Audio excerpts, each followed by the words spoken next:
জামাত 1 বা 2 বা 3 রাকাত নামাজ ছুটে গেলে কিভাবে আদায় করব? 1 রাকাত বা 2 রাকাত বা 3 রাকাত ছুটে গেলে নামাজ কিভাবে আদায় করব? দেখুন, 4 রাকাত নামাজ, জোহরের বা আসরের 4 রাকাত ফরজ নামাজ।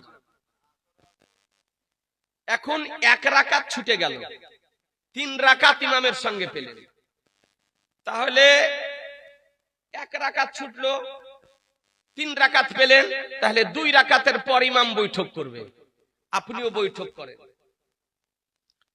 ইমাম 4 রাকাত পূর্ণ হলে শেষ বৈঠক করবে, শেষ বৈঠকের পর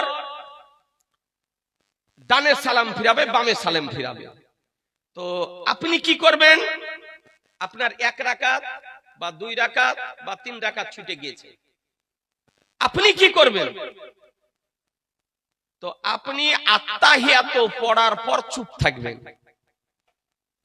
আত্তাহিয়াত পড়ার পর কি থাকবে? শেষ বৈঠকে আত্তাহিয়াত পড়ার পর কি থাকবেন? চুপ থাকবেন, আর কিছু পড়বেন না। অথবা শাহাদাত, কালেমায়ে শাহাদাতটা ঘুরিয়ে ঘুরিয়ে পড়বেন, মনে থাকবে।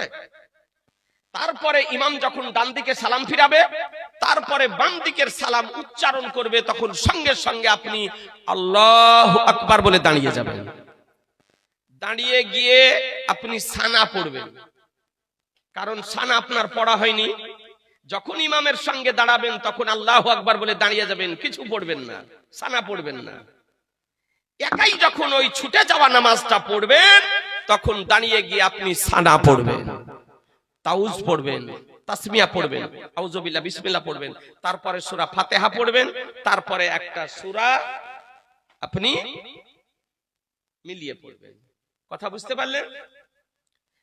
1 রাকাত ছুটে গেলে তারপরে আপনি শেষ বৈঠক করবেন।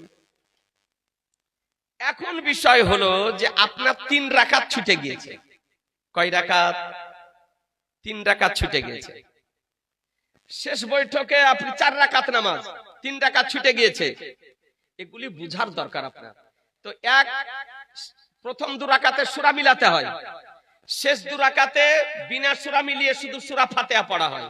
তা আপনি 4র্থ রাকাত ইমামের সঙ্গে পেলেন, শেষ বৈঠকে বসলেন, ওই আত্তাহিয়াত পড়ে আর কিছু পড়বেন না, চুপচাপ থাকবেন।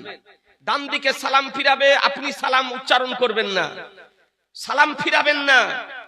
যেমন বাম দিকে সালাম উচ্চারণ করবেন, আল্লাহু আকবার বলে দাঁড়িয়ে যাবেন, দিয়ে সানা পড়বেন, আউযু বিল্লাহ, বিসমিল্লাহ পড়বেন, তারপরে সূরা ফাতিহা পড়বেন, তার সঙ্গে একটা সূরা মিলাবেন, দিয়ে এবার বৈঠক করবেন। কারণ এবার 2 রাকাত হলো, 1 রাকাত ইমামের সঙ্গে আর 1 রাকাত আপনার, তাহলে ক রাকাত হলো? 2 রাকাত হলো। 2 রাকাতে বৈঠক করবেন, 2 রাকাতে বৈঠক করে দাঁড়িয়ে যাবেন। দাঁড়িয়ে যাওয়ার পর আবার সূরা ফাতিহা পড়বেন আর একটা সূরা পড়বেন। তাহলে এবার আপনার ক রাকাত হলো? 3 রাকাত হলো। তারপরে দাঁড়িয়ে গেলেন, দিয়ে শেষ রাকাতে শুধু কেবলমাত্র সূরা ফাতিহা পড়বেন। তাহলে আপনার কি হলো? মিডিলে হলো সূরা মিলানো। আর প্রথমে ইমামের সঙ্গে 1 রাকাত বিনা সূরা মিলা হয়েছে, আর শেষে আপনার একাই হলো বিনা সূরা মিলা। আপনাকে তারতিব ঠিক রাখতে হবে। এটা হলো এই 3 রাকাত নামাজ ছুটে যাওয়ার নিয়ম। 1 রাকাত 2 রাকাতের নিয়মটা সহজ, এবার আদার ইসলাম 3 রাকাতের নিয়মটা একটু কঠিন।